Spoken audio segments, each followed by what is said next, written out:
Hello दोस्तों, SP academy से मैं रोशन कॉमर्स वाला। दोस्तों, कुछ स्टूडेंटों का एक कमेंट्स था कि सर मुझे बैलेंस शीट कंपनी अधिनियम 2013 का नहीं समझ में आया।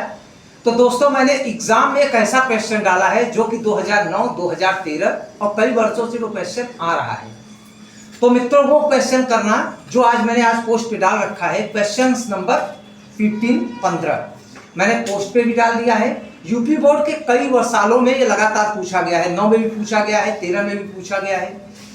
मित्रों, सबसे पहले मैं आज आप लोगों को बताऊंगा कि कंपनी अधिनियम 2013 के आर्थिक शिक्षा में जब हम लोग बैलेंस शीट बनाते हैं तो उसमें सबसे इंपॉर्टेंट काम हम लोगों का हेड का होता है कि कौन सा क्वेश्चन या कौन सी लाइन किस हेड में जाएगा। अगर ये कंफर्म नहीं है दोस्तों तो आपके क्वेश्चंस गलत हो जाएंगे। जब तक ये क्वेश्चंस आपका सॉल्व करने का तभी तरीका बढ़िया होगा जब आपको हेड क्लियर होगा कि कौन सा आइटम किस हेड में जाएगा। तो मित्रों, आज मैं क्वेश्चन नंबर 15 ग्रुप पर डाल दिया हूं, वही मैं आज आप लोगों को सॉल्व कराऊंगा। इस क्वेश्चंस में दोस्तों प्रॉफिट दिया है 88,200 का, 88,200 का। दोस्तों, इसमें कुछ एडजस्टमेंट भी करना है। एडजस्टमेंट करने का मतलब कि जो प्रॉफिट है 88,200 है, ये प्रॉफिट डेप्रिसिएशन बैड डेब्ट्स काटने के बाद आया है। तो दोस्तों, डेप्रिसिएशन बैड डेब्ट्स इसमें लगा हुआ है, फिर से लगाने की आपकी आवश्यकता नहीं है, लेकिन एडजस्टमेंट अकाउंट आपको बनाना पड़ेगा। 88,200 आपका अशोध ऋण, ह्रास, ये सब काटने के बाद आया है। उसके बाद दोस्तों दिया है सामान्य संचय 1.5 लाख तक बढ़ाना है, यानी जर्नल रिजर्व जहां 1,30,000 है वहां पर 1,50,000 कर देना है। तो प्रॉफिट 88,200 था, तो 20,000 रुपए निकालकर जर्नल रिजर्व में डाल देंगे। तो अब जो जर्नल रिजर्व हो गया हमारा वो हो गया 1,50,000 हो गया, लेकिन प्रॉफिट बचा है हमारा 68,200। उसके बाद दोस्तों 15% डिविडेंड दिया गया, तो कुल पूंजी है 4 लाख। 4 लाख का 15% अगर हम निकालते हैं तो 60,000 आता है। तो 60,000 हमें डिविडेंड दिया गया। तो पहले प्रॉफिट था 88,200 का, उसमें से 20,000 हम लोगों का निकल कर चला गया जर्नल रिजर्व में, तो बचा 68,200। फिर उसके बाद दोस्तों 60,000 रुपए, 60,000 इसमें से आपका डिविडेंड दिया गया। तो अब प्रॉफिट फॉर द नेट जो हमारा बैलेंस शीट में जाएगा, रिजर्व एंड सरप्लस में जाएगा, वो जाएगा 8,200 और जाएगा टोटल 88,200, लेकिन जो नेट प्रॉफिट दर्शाया जाएगा वह दर्शाया जाएगा 8,200।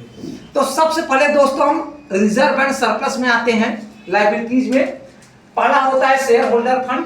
शेयर होल्डर फंड में दोस्तों हमारा शेयर कैपिटल दिया है 4 लाख, तो यहां पर हम शेयर कैपिटल डाल देंगे 4 लाख। उसके बाद दोस्तों रिजर्व एंड सरप्लस का केवल एक आइटम था, जर्नल रिजर्व।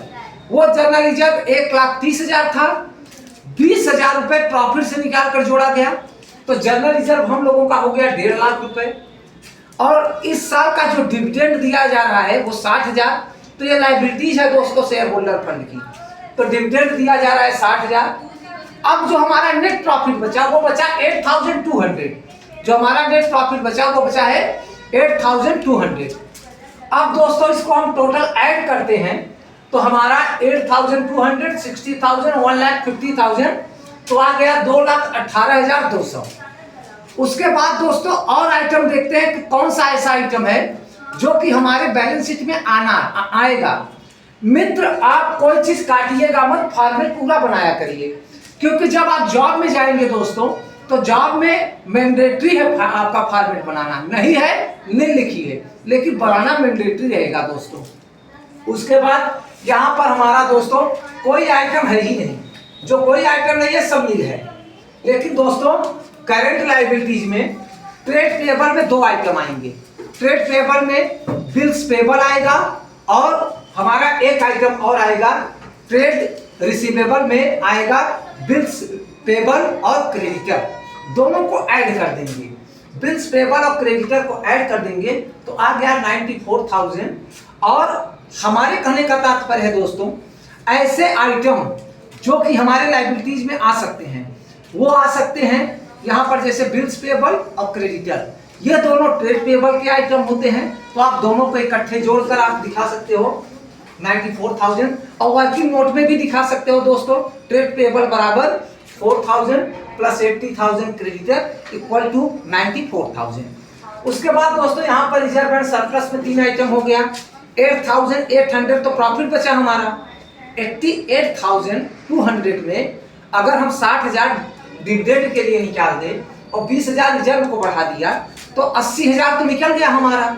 तो हमारा जो नेट प्रॉफिट बचा है इस साल का, जो बैलेंस शीट में जाएगा, वो बचाएगा 8,800 प्लस 60,000 हमारा दोस्तों दिया हुआ है 60,000 रिजर्व और सरप्लस का डिविडेंड, और रिजर्व जर्नल रिजर्व जहां 1,30,000 था वो 1,50,000 कर दिया गया। यानी टोटल दोस्तों इसे जोड़ेंगे तो 2,18,200। और कोई भी आइटम आपका बैलेंस शीट के लायबिलिटीज में नहीं आएगा, एसेट्स में आएगा। पहले दोस्तों इसकी यही खासियत है दोस्तों, पहले हम लोग क्या बनाएंगे, बैलेंस शीट का लायबिलिटीज। जो आइटम नहीं आना है उसे आप छोड़ देना, जो आइटम आ रहा है दोस्तों एक पेंसिल से आप उसे टिक भी करते रहिएगा। और इसे जोड़ेंगे दोस्तों टोटल तो 7,12,200, 7,12,200 ये हमारा बैलेंस शीट के लायबिलिटी साइड का अमाउंट है। अब दोस्तों हम करेंगे एसेट साइड। अब हम एसेट्स बता रहे हैं। एसेट्स में दोस्तों हमारा पहला एसेट्स होता है non current asset. Non current assets में फिक्स्ड एसेट्स, और फिक्स्ड एसेट्स में पहला एसेट्स हमारा होता है टेंजेबल एसेट्स। टेंजेबल एसेट्स में जैसे दोस्तों मशीन आएगी, बिल्डिंग आएगा, फर्नीचर आएगा। इसके साथ साथ दोस्तों नीचे हम लोगों का एडजस्टमेंट भी दिया है, तो एडजस्टमेंट हम यहाँ पर लेस करेंगे। जैसे बिल्डिंग हमारा 2 लाख है, मशीन हमारा 1,60,000 है, लेकिन 16,000 डेप्रिसिएशन घटा तो 1,44,000 बचा।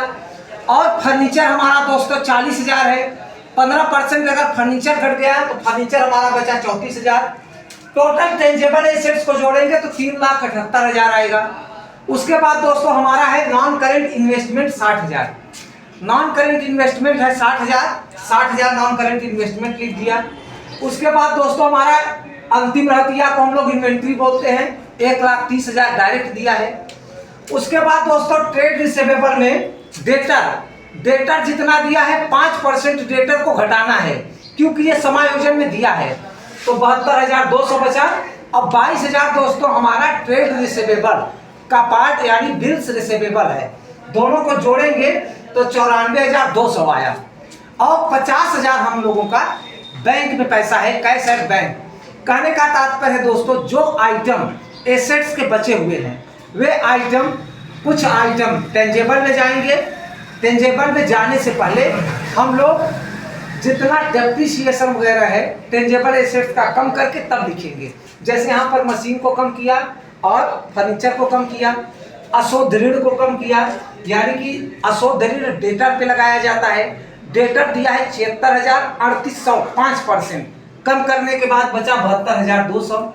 और डेटर के साथ में रहता है ट्रेड रिसीवेबल, दोनों को जोड़ेंगे दोस्तों आएगा 94,200। उसके बाद दोस्तों सब ऐड करेंगे तो आएगा 7,12,200। मित्रों ये क्वेश्चन आप लोग एक बार फिर से ट्राई करिएगा, और ये एग्जाम का सवाल है, कोई टफ नहीं था, कोई दिक्कत नहीं होगी। और आपको अगर ये क्वेश्चन अगर बन रहा है तो कोई भी क्वेश्चन आप एग्जाम में सॉल्व कर लेंगे।